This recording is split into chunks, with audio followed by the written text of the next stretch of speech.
Those with ADHD or OCD, what's the worst intrusive thought you've ever had? I'm an aircraft mechanic, and before I was diagnosed with OCD, I would constantly obsess over the maintenance I had performed, typically the quality or the intrusive thoughts about having forgotten anything. One time, I was leading a removal/replacement of a turbine engine with a very green mechanic's apprentice. We were working remotely in a foreign country to our own, staying in a hut thing that was a few hundred feet from the aircraft. That evening after the maintenance was completed, I laid in bed obsessing over every part and piece of maintenance performed. I had a need to go out and check. Everything good, no issues, no one will die. Laid back in bed. I had a need to go out and check again.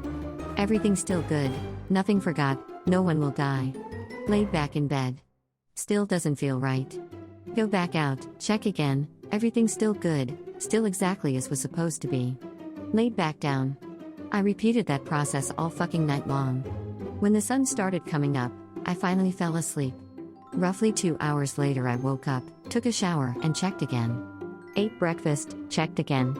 Finally, the irrational part of my brain that was disconnected from the logical portion that had been begging to accept things were good was finally granted a warm fuzzy feeling, just in time to run everything up. Went outside, stood under aircraft during lift-offs, a common practice, but I wouldn't want to live if I had killed pilots and crashed machines, anyhow, and went back to sleep. I had done that same ritual in varying forms for damn near the entirety of my life, fearing that if I got help for the thing that I knew was not normal, I'd lose my edge and someone would die. But this time, my coworker came to me and said he had seen me spiral again. I went home and got help via proper diagnosis, medication, and therapy. I'm happy to say I never lost my edge, just the disconnect between the logical and illogical fears/obsessions/spirals that haunted me. I'm still not sure how I lived like I did for so long. Constant hypervigilance, endless work to please imagined and real possibilities, always chasing perfection to a point of grinding myself into dust, all at the expense of my sanity and safety. No one should work as exhausted as I constantly was. I have excoriation disorder, which is a type of OCD, and what it means is that if I see any kind of spot on my skin, I pick at it until it's gone. And what I mean when I say pick is that I will find whatever sharp object there is. My preferred object is thumbtacks, and I will dig until I'm satisfied that it's gone. It could be 5 minutes, it could be 5 hours. Pain doesn't faze me. Blood doesn't faze me. I have dug down to the bone before with a thumbtack, because I thought there was a lump in my pinky finger. I also have a severe anxiety disorder, so that means that if I can't get out whatever I believe is in my skin, I have a panic attack. It isn't a self-harm, I don't do it to hurt myself.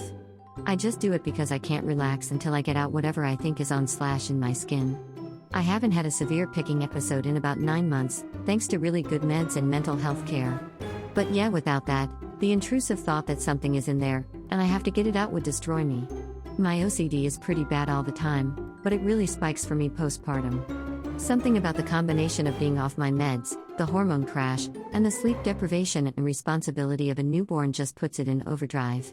For months I couldn't just hold and carry my first son because I would see myself dropping him and panicking and trying to kick him back into my arms like the world's loudest and floppiest hacky sack, but instead kicking him straight through a wall. I could just see the bloody spatter his little head would make and the hole it would put in the drywall, and OMFG I couldn't do it. I started baby wearing just so I'd have my hands free and physically could not drop the baby. So of course the thoughts changed to you're just gonna fall on him and squish him like a pancake of blood and guts. Meds. Sweet, sweet SSRIs. I need them, as someone with both their kinda. A bit too different to be ranked together, lol. ADHD unwanted thoughts are just that my brain is never quiet. Something is always happening, my mind can never be empty without something to think about popping in. It'll be like laying there, trying to sleep, and my brain runs through all the things I didn't get done that day with the background of a song I don't even like on loop until I fall asleep. Trying to keep my thoughts on track and avoid any of the unwanted pop-ins can border on painful, in a way. But there's not any real distress by the contents of the thoughts inherently. The worst there is really just where sometimes I'll see a movie or something and won't be able to stop thinking about it all night, and get no sleep. OCD is a whole different beast, though. It'll drag out the worst things you can think of specifically because it knows what the worst thing you can think of is. I've had thoughts of violence, sexual assault, being killed, being hurt or maimed, my things being stolen, my life falling apart. If I had to pick a worst, I had a year and a half where if I didn't tell people some variation of good night, sleep well, I love you before I fell asleep, I was convinced they'd die. For one friend, I thought they'd kill themselves. For one, I thought they'd get in a car crash. For another, I thought they'd drink too much and choke on their vomit in their sleep. It's either that or the graphic ones about hurting my dogs, who I love more than I love myself. Being terrified someone I care about is going to die and it's my fault, or that I might deep down want to hurt my babies, are both pretty shitty but different feelings. It's kinda hard to put a number on it. Eek.